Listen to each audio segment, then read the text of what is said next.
Hi, it's me, Joe, and it is that time once again for the monthly channel update and Patreon Q&A. So to start things off, we're going to just do a little channel update, housekeeping stuff. Not a lot to talk about here this month specifically, but just a couple things. So first of all, as it pertains to this video and the Q&As, I've actually decided that I'm going to, after this one, change the Patreon amount for the Q&A to $3 per video instead of $5. And the reason for that is that I think, or I hope, that there might be some people who are at the giving $1 or $2 right now who might be inspired to bump up to $3 for the Q&A. I'm just looking at what some other creators and some other folks are doing with their Q&As, and the bar is a little bit lower. So I think moving it down to $3 hopefully will help. Hopefully the people who are currently giving $5 won't lower their contribution, or if they do, enough people who are at the $1 or $2 level of giving will bump up. So that's first things first.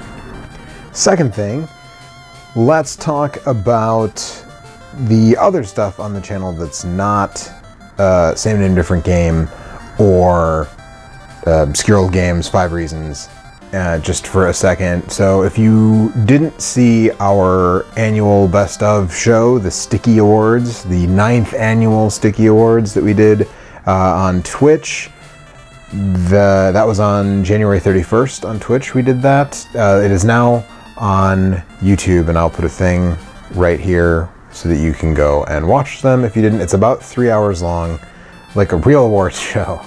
And it is Mike, Kurt, Eric, and myself voted on the games, and then also our friends Alex and Anthony and Paul show up and sort of discuss some of those games with us. So if you didn't see that, check it out. You can click around and sort of scrub through to see what games. It's actually like a top 14. It's supposed to be a top 10 list, but there was a 5-way tie for 10th. So it's top 14 games of 2017. Also, today is shipping day for people who pre-ordered the Analog Super NT, which includes yours truly. Big part of the reason that I did that is because Super Nintendo video quality is not great. Even through the FrameMeister, it natively puts out like a pretty noisy video signal. And that just seemed like a really great option for me. And with the jailbreak for the NT Mini,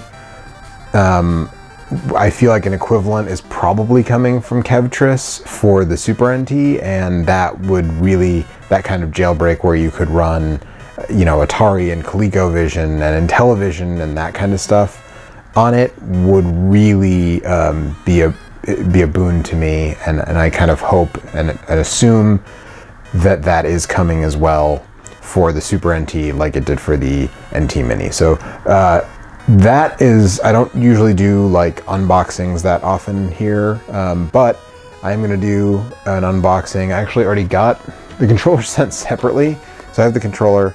I have not opened it yet. You can see that it's still kind of sealed there, but I didn't open it.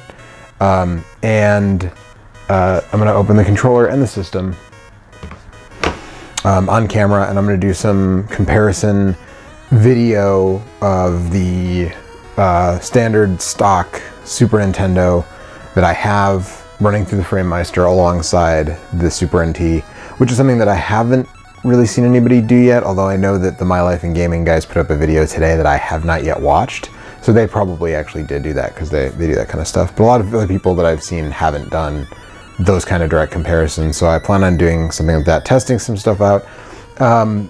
And I know a lot of people have done that, run through, you know, Super FX chip games and custom memory mapper, you know, type games to make sure that they work. The one thing that I am going to try in it that I have not seen anybody else try are the Japanese only Nintendo Power cartridges, which were, there's a video from Too Many Games a couple years ago where I got a couple from the Stone Age Gamer guys for really cheap.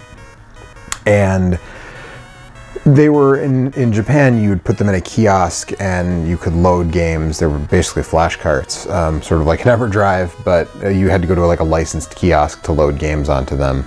you'd put your money in and you would pick the game and it would load on the cartridge, and then you would take the game home. And I haven't seen anybody confirm that those work. I have no reason to think that they won't, but I'm going to confirm that, as well as, you know, test out some other, you know, Super FX chip games and that kind of thing, just like everybody else has been doing with the Super NT when I get it. The reason a lot of videos are going up, you know, before mine is that a lot of people, the My Life in Gaming guys and Jeremy Parrish and, you know, a lot of those people, Metal Jesus Rocks and all those people, they got them in advance because they're big popular YouTubers and I am not.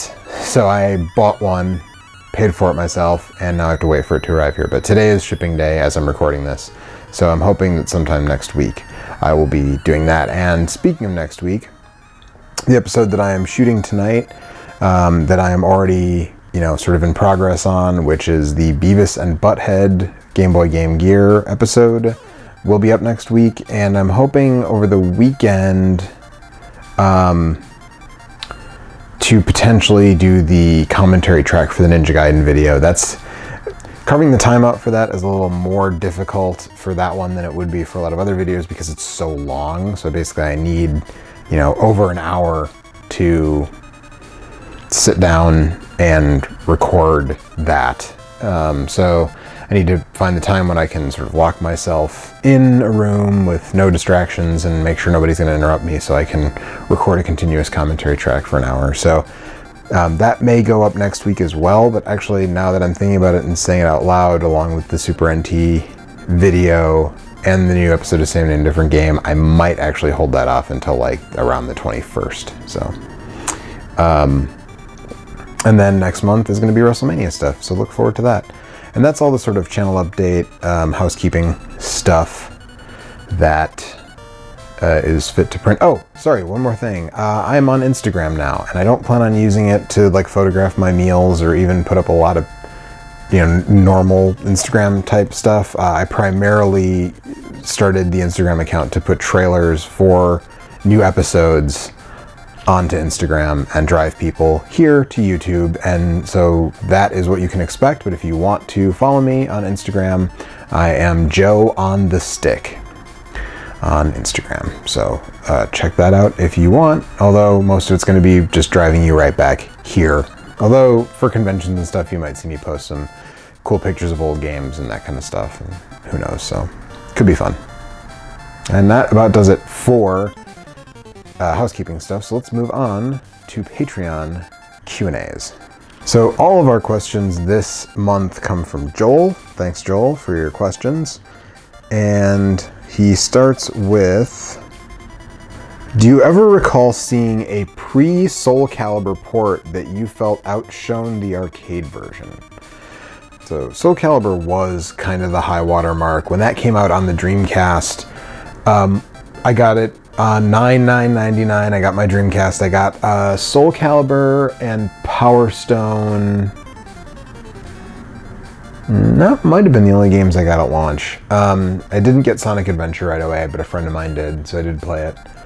But yeah, Soul Calibur was really, I mean, actually, if you go back and look at the arcade version, the Dreamcast version of Soul Calibur looks better than the arcade original. To say nothing of all the additional features and bells and whistles and stuff that they put in the game that really did make it outshine the arcade version. If you're talking about just graphics and music, I can't really think of one to that point that, but in terms of like modes and extras and stuff like that, like, yeah, I think that there were quite a few.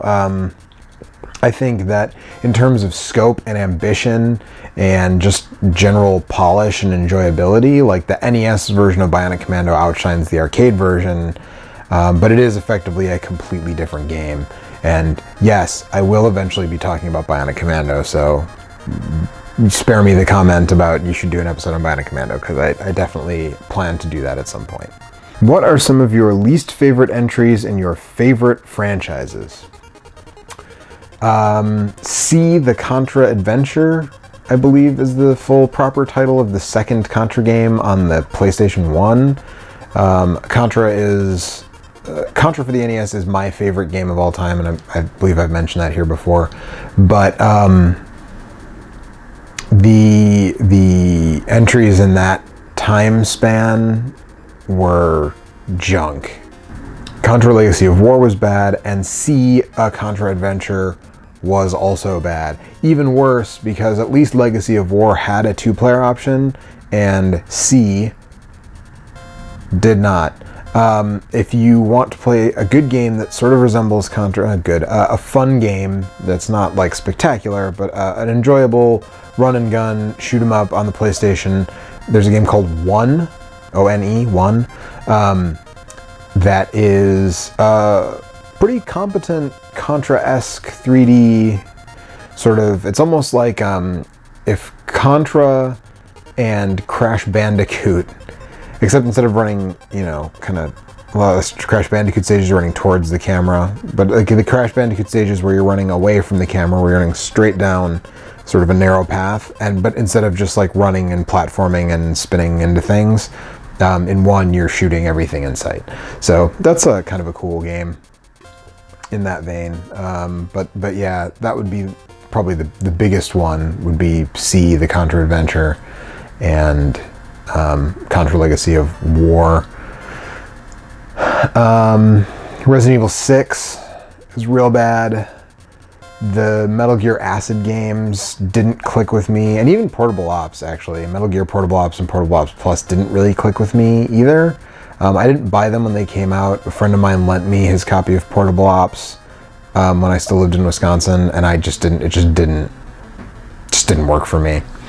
But it's not as egregious as like Resident Evil 6 or the Contra games, or actually I'm doing a replay of Mega Man 4, like not right now, I'm shooting this video right now, but like last night, I might play some more tonight, replay of Mega Man 4, and wow, it's even worse than I remembered. And last time I played all the Mega Man games was leading up to the release of Mega Man 9. I played 1 through 8, and I had always felt like 5, and in fact I talk about this in the Mega Man 5 Same Name Different Game, I felt like 5 was the bottom tier, and I'm sort of walking that back now. 5 is still like a bad Mega Man game, which still means it's like an above average NES game, but as far as Mega Man games go, it's not that good. But 4 is worse, I think, upon this latest revisiting.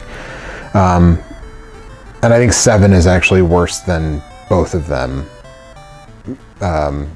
7 is just kind of a mess. So those, I think, would be my least favorite entries in some of my favorite franchises. What are your favorite video game boxes? I'm not particular, really, and I'm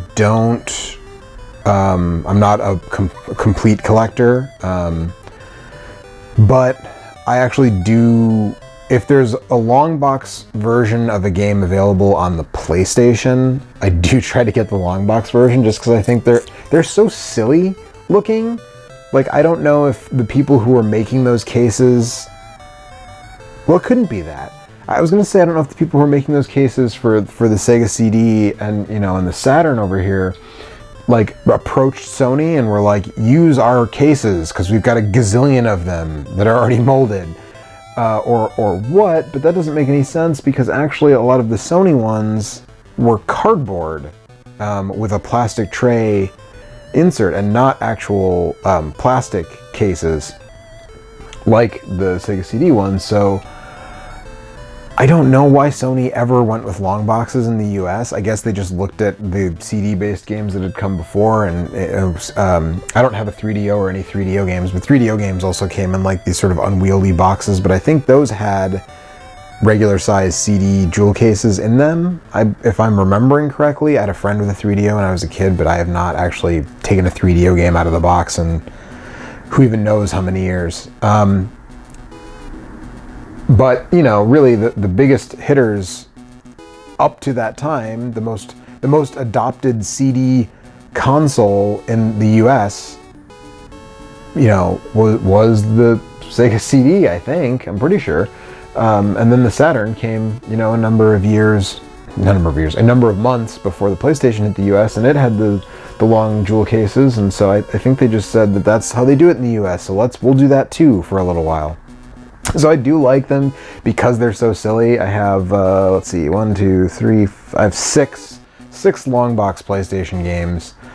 And I'm actually looking for a game for a future episode right now that came in a long box, and it also came not in a long box, but I'm sort of looking for the long box version just because I like it. I did look for a long box copy of Resident Evil, which is actually, when I bought it, was kind of silly expensive. I don't know if that's still the case, but you know, that game only came in a long box until the director's cut, and the director's cut version is actually pretty different in some ways. I touched on that in the Resident Evil video a million years ago, that the director's cut version has some actual gameplay differences, even if you play the original mode. But for the American release of Resident Evil, there's no auto aim. They increase the difficulty in some other ways. I believe you get fewer ink ribbons than in the Japanese version and the director's cut, and I believe you get less health, or the enemies do more damage, or something, whatever, you know, tomato, tomato, right? So I think there are Resident Evil collectors who look for the original PlayStation version, because the only way you can get that version is to actually hunt down a long box copy of it and buy it, because the cheaper greatest hits versions and everything are the director's cut. The version on PlayStation Network is the director's cut. You know, the version that's on the DS is the director's cut. You know, so if you want that original, true, you know, 1996 experience, you gotta get the long box version. So that was a little bit of a digression, but I like PlayStation long boxes because they're silly. But I'm actually not too picky. I actually think the current crop of like Blu-ray style cases is just, they look good on a shelf. They fit easily on a shelf. They're slim. They're not prone to cracking in the same way that like hard plastic jewel cases are. You know, like a regular, you know, like these. That actually like I like hard plastic clamshells like the Genesis and the Neo Geo. I don't have any Neo Geo games, but the Genesis and the Neo Geo hard plastic cases that clip when you shut them, and the Master System had those too. Obviously at some point those became too expensive and everybody stopped making them, but they have like a lot of heft in there. You know, obviously you can see I think I have more, I definitely have, for cartridge games, more boxed Genesis games than anything else, because these boxes last a long time, so it's not hard to find boxed Genesis games, and the price doesn't go way up. Anything that had cardboard boxes, the price discrepancy is just absolutely bonkers, and I'm not going to pay a bunch of money for cardboard. Sorry. Last question, what's the biggest discrepancy in music quality from one port to another, i.e. something sounded wretched on the NES yet fantastic on the Master System? Man, I would say like Mega Man on the Game Gear is a pretty good candidate for that. The music in the games that the content is taken from on the NES sounds great. On the Master System it sounds terrible. A lot of people would probably say Final Fantasy VI on the Game Boy Advance. And actually most Super Nintendo ports to the Game Boy Advance. Obviously Sony was not about to design a new sound chip for the Game Boy Advance by the time that happened, because they had a pretty major falling out. You might have heard a story about that at some point if you're into video game history. So the sound chip in the GBA is not nearly the powerhouse, really, that the Sony designed Super NES sound chip is. So any ports from the Super Nintendo to the GBA, of which there were many, they usually sound like junk. And, you know, sometimes not like offensively so, until you listen to them side by side, and then all of a sudden you go, oh god. Like, when I did the Super Ghouls and Ghosts episode of Same Name Different Game, like, wow, that is, it's not super noticeable if you're just playing the game. You're like, this seems like the melodies are the same, but as soon as you listen to them side by side, like, whew, brutal. And actually, the other one that I would say is the Master System version of Double Dragon, the PSG version, is pretty bad. It's really chirpy and kind of shrill, and I don't really like it. That game also has an FM soundtrack, which is great, but on a US Master System, you have to do like a pretty pricey mod to actually get it on a US Master System. The easiest way to actually do that is to get Stone Age Gamer makes a adapter, a Genesis cartridge adapter, where you put Master System to Genesis, and they make two versions, and one of the versions has the FM toggle on it. So, and I forgot what they're called, but if you look on Stone Age Gamer for it, you'll be able to find it. I know this is like the second or third time I've mentioned them in this video. I am not a paid spokesperson for Stone Age Gamer, but they've always been really cool when I've met them in person at conventions, and they're very reasonable and easy to communicate with in terms of buying things from their site. So, but it's called the FM something, FM Master Adapter, FM, something like that. It says FM in the name, and it's more expensive than the normal version, but for the games that support FM sound, of which there are several, I don't want to say a number because I know I'm going to get it wrong, but there's a number of those games, and a lot of them really do benefit. They sound way better with that FM sound, and Double Dragon is one. So even just from itself to itself, that Master System version, the PSG internal sound chip, normal version sounds like junk, and the FM version sounds fantastic.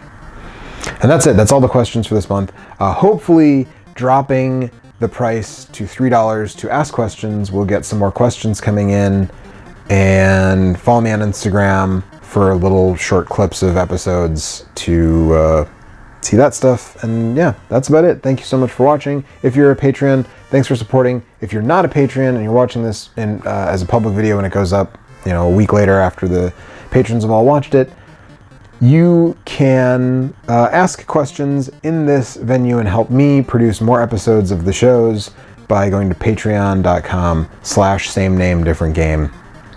For $1 per episode, you get early access to all the episodes. For $3 per episode, starting after this one goes up, you will get the opportunity to ask a question in this format. And for $10 per episode, with a few caveats, you can eventually make a request of me to do an episode on almost any game you'd like. So check all that stuff out, and I'll see you around. Look forward to Beavis and Butthead, Game Gear versus Game Boy, or if that's already up, then I would put a thing here and you can go watch it right now.